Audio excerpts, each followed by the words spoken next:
John 5. After this there was a feast of the Jews, and Jesus went up to Jerusalem. Now there is in Jerusalem by the sheep gate a pool, which is called in Hebrew Bethesda, having 5 porches. In these lay a great multitude of sick people, blind, lame, paralyzed, waiting for the moving of the water.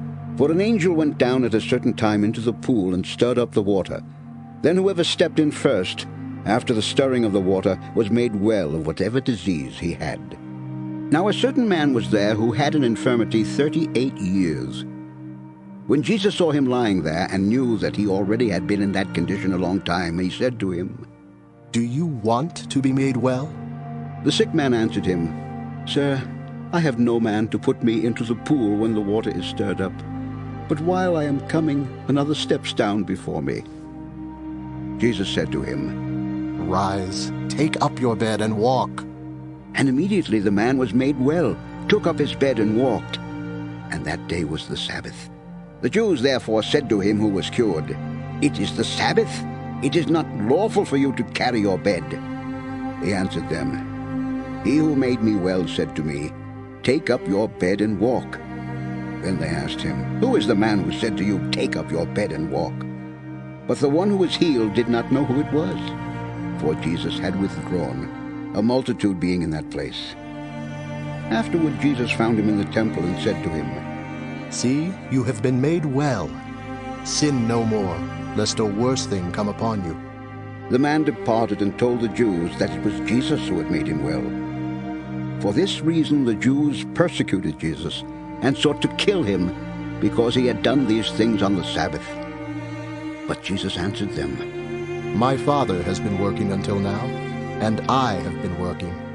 Therefore the Jews sought all the more to kill him, because he not only broke the Sabbath, but also said that God was his Father, making himself equal with God. Then Jesus answered and said to them, "Most assuredly I say to you, the Son can do nothing of himself, but what he sees the Father do. For whatever he does, the Son also does in like manner.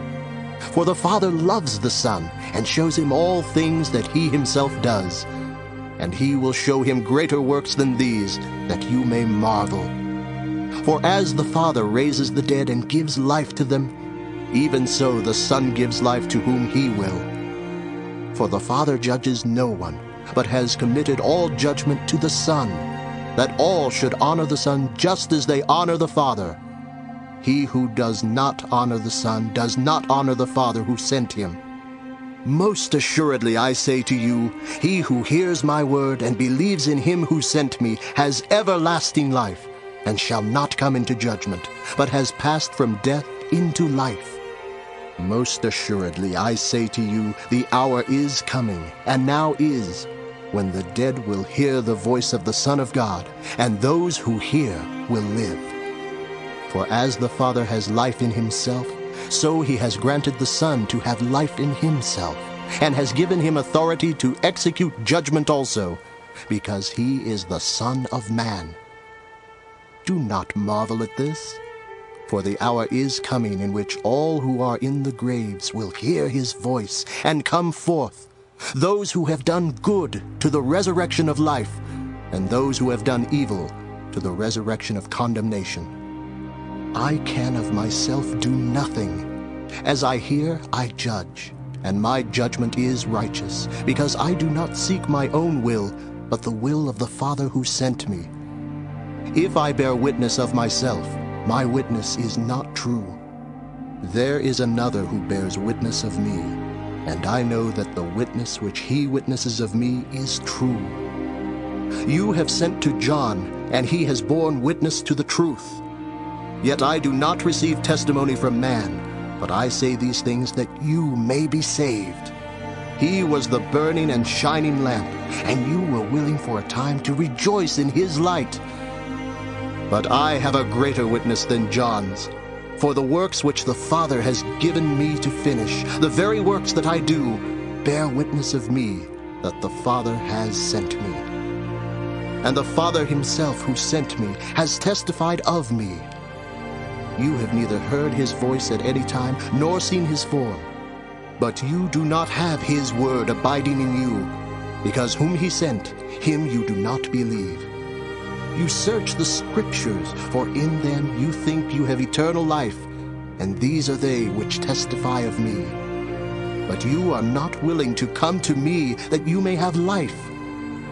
I do not receive honor from men, but I know you, that you do not have the love of God in you. I have come in my Father's name, and you do not receive me. If another comes in his own name, him you will receive. How can you believe who receive honor from one another, and do not seek the honor that comes from the only God? Do not think that I shall accuse you to the Father. There is one who accuses you, Moses, in whom you trust. For if you believed Moses, you would believe me, for he wrote about me. But if you do not believe his writings, how will you believe my words?